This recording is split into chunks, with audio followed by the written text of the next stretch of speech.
Welcome in to the MMACycles.com weekly newsletter and the Fun Astrology podcast. Together now, Thomas Miller, thank you so much for listening here. We are reading the newsletter published on MMACycles.com for the week beginning June 12th, 2023. This is being recorded and released on Saturday, June 10th.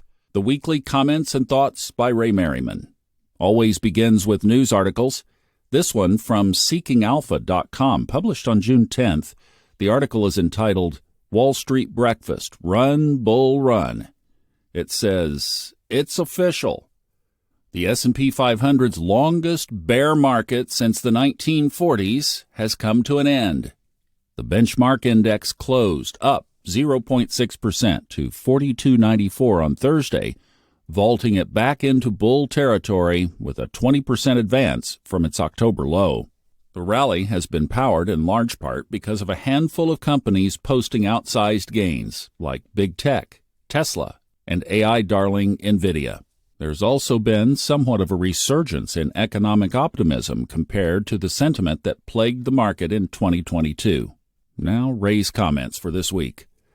Global equity markets were mixed last week, with some soaring to new multi-week or multi-month highs, and others falling to multi-week lows, and still others between the lows and the highs of the prior week. Such discordance must mean that we are in the sign of Gemini, where markets will be all over the place and not all following the same instruction manual. In Asia and the Pacific Rim, the Japanese Nikkei index made a new 33-year high last week. The Indian Nifty index is close to making a new all-time high. The Hang Seng index of Hong Kong had a good week, but only after making a multi-year low on May 31st. China's Shanghai Composite and Australia's ASX indices held the prior week's low, but not by much, as both economies struggle to show signs of growth. European Borises also struggled to find direction. It was an inside week in all the major indices we track, with the London FTSE closer to its multi-month lows, whereas the DAX was closer to its recent all-time high. So is it a bull or is it a bear? Don't ask Europe when the sun is in Gemini. It's both, or neither, depending on how well you can bilocate. The Americas, however, are much clearer in that it is indeed a bull, especially after Washington lawmakers finally put the debt limitation crisis to bed just before the June 5th deadline, when a national fasting and energy savings mandate would have had to have been implemented in order to make sure the government stayed open. Just kidding. But lawmakers mostly went to bed anyway after that exhausting struggle over so little. It was a welcome sign in any event that they found a way to compromise and avoid a financial disaster, at least for another day, at the last moment.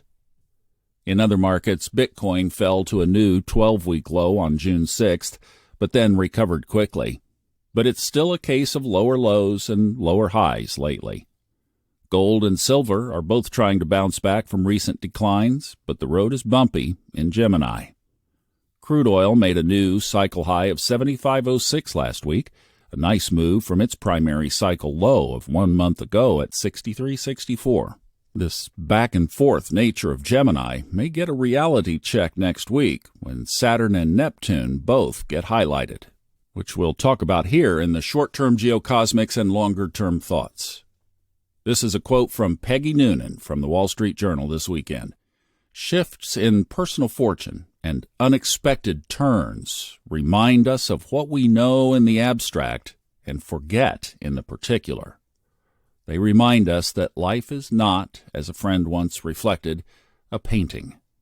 In a painting, the curtain doesn't move.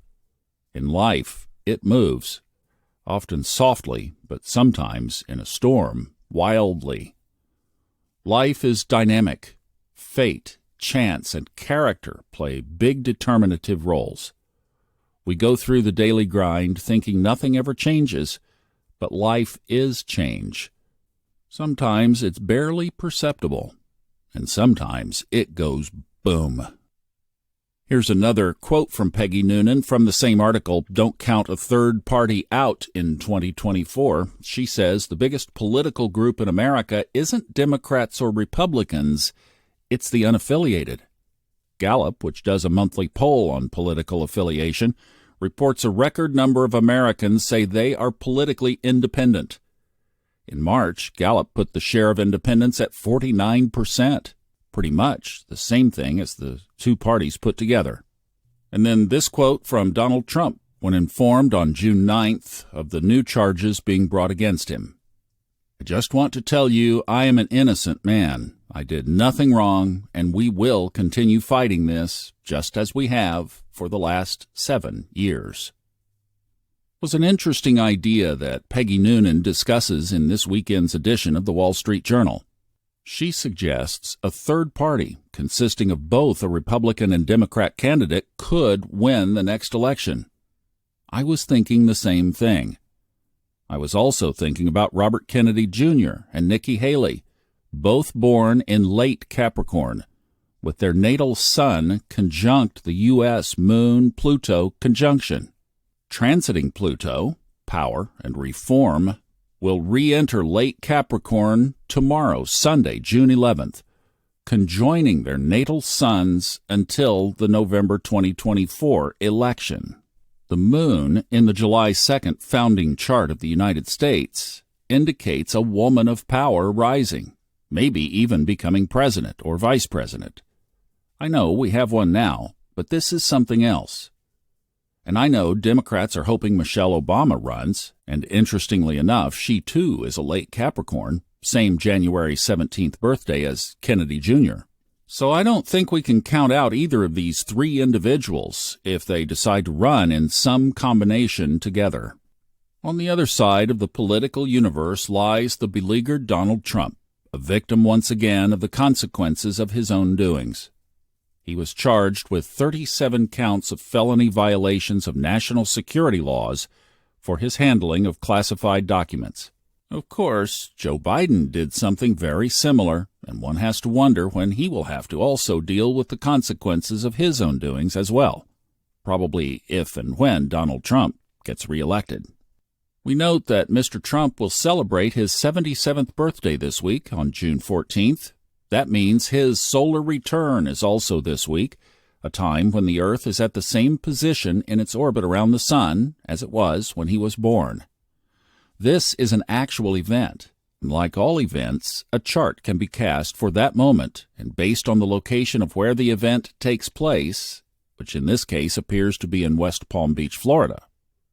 Yes, I know some astrologers believe you must use a location other than where the person is located at the time of their solar return, such as one's birthplace or residence.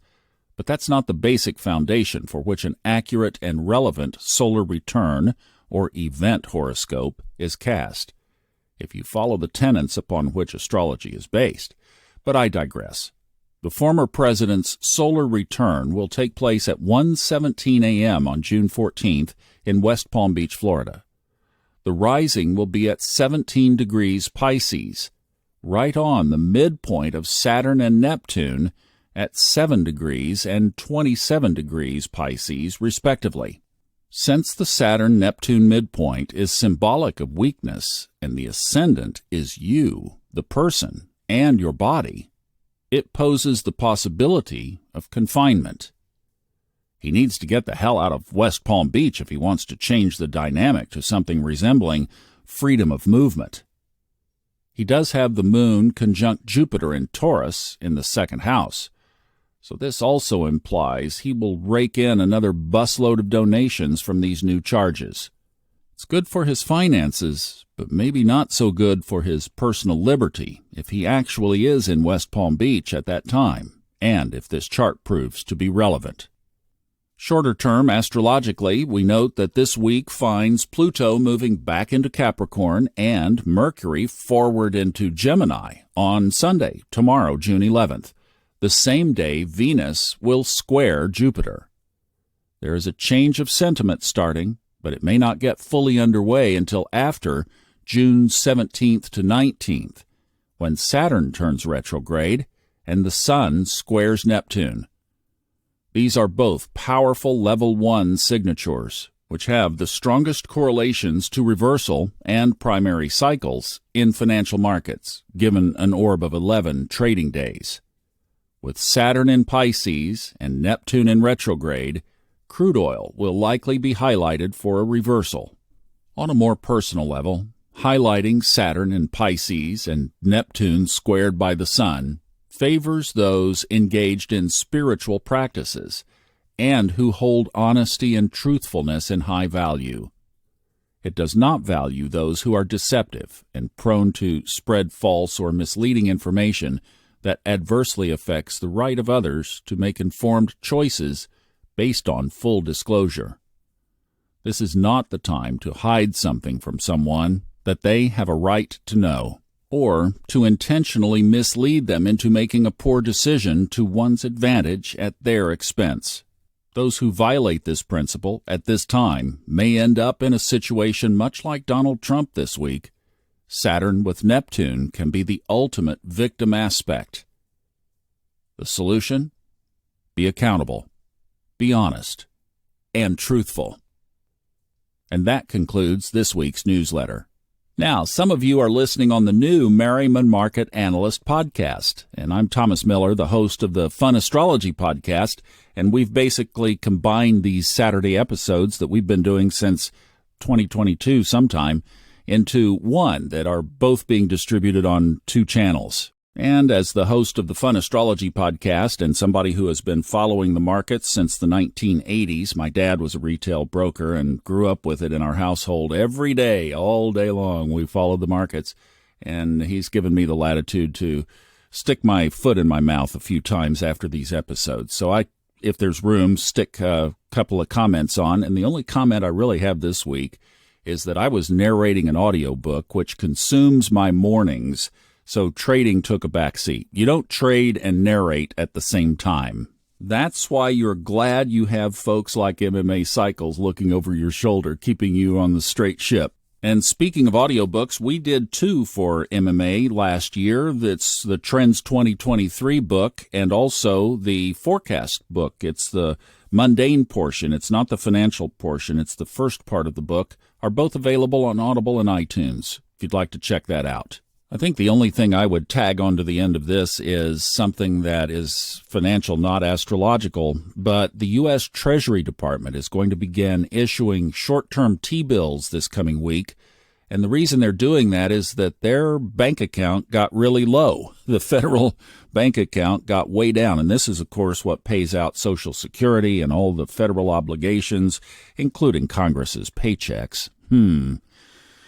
Maybe wish that one had skirted the edges a little bit closer, but the way that they restock their bank account is different from the way you and I do ours. They issue treasury bills. Don't you wish we could do that? Hey, I'll pay you back in the future. Well, they are issuing some $400 billion worth of bills starting this coming week. And in Gemini fashion, as mentioned already, it seems like there are 2 different opinions on how this will affect the markets.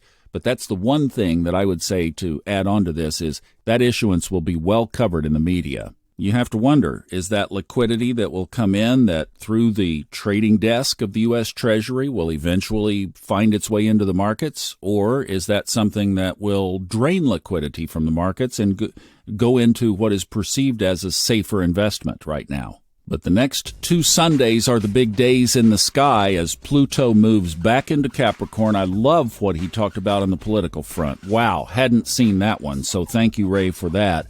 And then next Sunday, the Sun squares Neptune. So we're bracketed in between as we unfold next week. Also, what we've been talking about on the Fun Astrology podcast this past several days, the big Grand Cross continues into Thursday of next week when it loses one leg of those T-squares.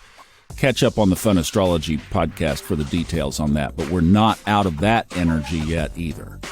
Stay safe, stay well. We'll see you again next week here on Saturday, but back on Monday with our daily short Fun Astrology podcasts to look at the sky above. Have a great weekend, everybody.